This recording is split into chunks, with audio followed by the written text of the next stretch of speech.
Have you ever wondered why some things just stick in your students' minds while other stuff seems to go in one ear and out the other? They can remember every detail of a movie plot, but forget a key historical date the next day. Well, the answer is all about how our brains handle information.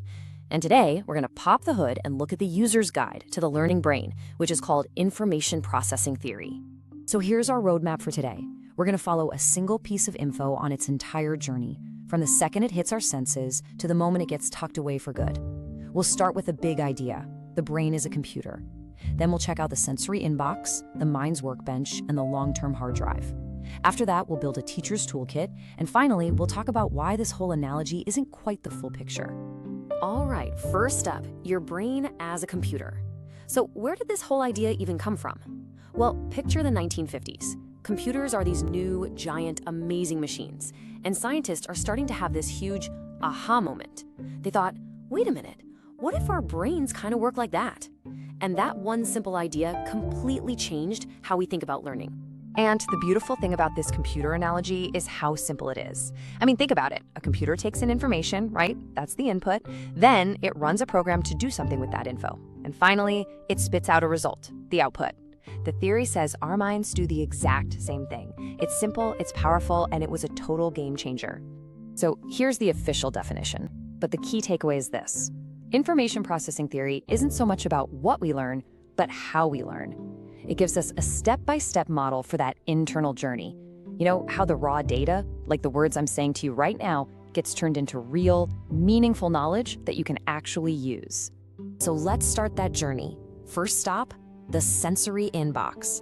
Imagine your brain has an email inbox, but instead of a few dozen emails a day, it's getting flooded with millions of messages every single second. That's your sensory memory. It's where every sight, sound, smell, taste, and feeling first lands. If you look at this model, you can see that sensory memory is the very first box on the assembly line. And when I say it's brief, I mean it's incredibly brief. For stuff you see, it lasts about half a second. Blink and you'll miss it. It's just long enough for your brain to ask one single critical question. Hey, is this actually important?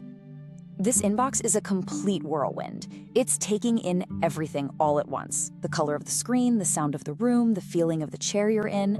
There's no way it can keep all of that. So its main job isn't really to store anything. Its job is to be a filter. It has to scan this massive flood of data and decide what's even worth a second look. So what is this all-important filter? It's a word that is absolutely critical for every teacher: attention. Out of the millions of things your students could be noticing at any given moment, the only things that get through that gate are the things they are actively paying attention to. Everything else, it just vanishes. Poof, gone. Okay, let's try a little brain game to see this in action. Look at this slide. I want you to say the color the word is printed in, not read the word itself. Say it out loud as fast as you can. Ready? Go. It's kind of hard, right?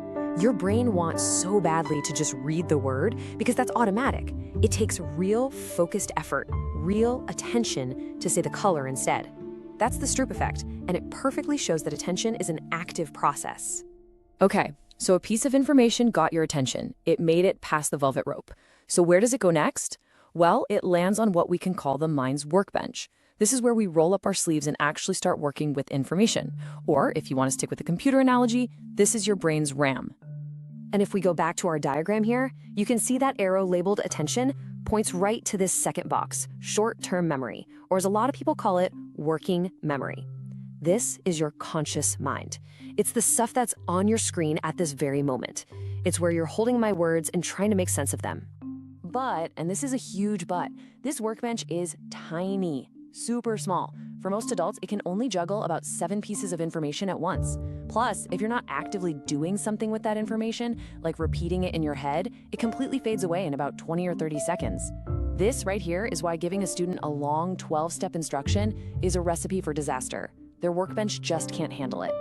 And this brings us to a term you're going to hear all the time in education: cognitive load. It's basically just the amount of mental horsepower you're using on that workbench. If you give students a really complex problem with a bunch of new vocabulary, you're creating a high cognitive load. Their little workbench gets totally overwhelmed, and you know what happens? Learning just stops. A huge part of being a great teacher is being a master at managing cognitive load. So, if we want our students to remember something for longer than 30 seconds, say for weeks or months or even years, we have to get it off that temporary workbench and save it to the hard drive. So let's talk about long-term memory. Here it is, the final destination in our model. Getting information into this box is really the ultimate goal of teaching. And unlike that tiny little workbench, this storage space is, for all practical purposes, limitless. This is the massive warehouse where you keep everything from how to ride a bike to your childhood best friend's name.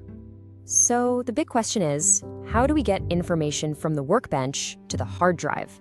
The magic word is encoding. And please remember this. Encoding isn't just about hitting save. It's about how you save. It's like giving a file a really smart name and putting it in the right folder on your computer. If you do it well, it's a piece of cake to find later. If you do it poorly, that information is basically lost forever. And here's the crucial part. Not all encoding is created equal. Think of it like levels of processing. You can do it on a really shallow level, like just remembering what a word sounds like. That's acoustic. A little deeper is remembering what it looks like. That's visual. But the deepest, the most powerful, the absolute gold standard is semantic encoding. That's when you connect the new information to what it means and to stuff you already know. And hey, this isn't just some nice sounding idea. It's backed by some classic, famous research. These two guys, Craik and Tulving, they figured out that when you force people to think about the meaning of a word, their memory for that word is way, way stronger than if you just ask them what it looks or sounds like. It's simple. Deeper processing creates stronger, more lasting memories. Okay, theory is great. But what does any of this mean for you in a real classroom on a chaotic Tuesday morning? Let's get practical. Let's translate this whole model into a simple 3-step toolkit you can use to design lessons that actually stick. Here it is, your 3-step plan. Step 1, you gotta get past that sensory inbox. So start with something that grabs attention, a wild fact, a relatable story, something unexpected. Step 2, respect the tiny workbench. Keep your instructions simple, break complex stuff into smaller chunks. And step 3, aim for the long-term hard drive by pushing for that deep, semantic encoding. Don't just give them facts, ask them to connect the dots. Let me show you exactly what I mean.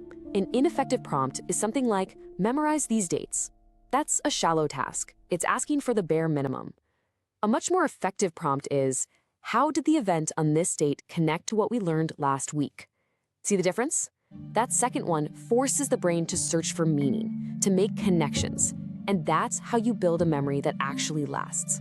So we've been leaning really hard on this whole brain as a computer idea, and for good reason. It's super useful.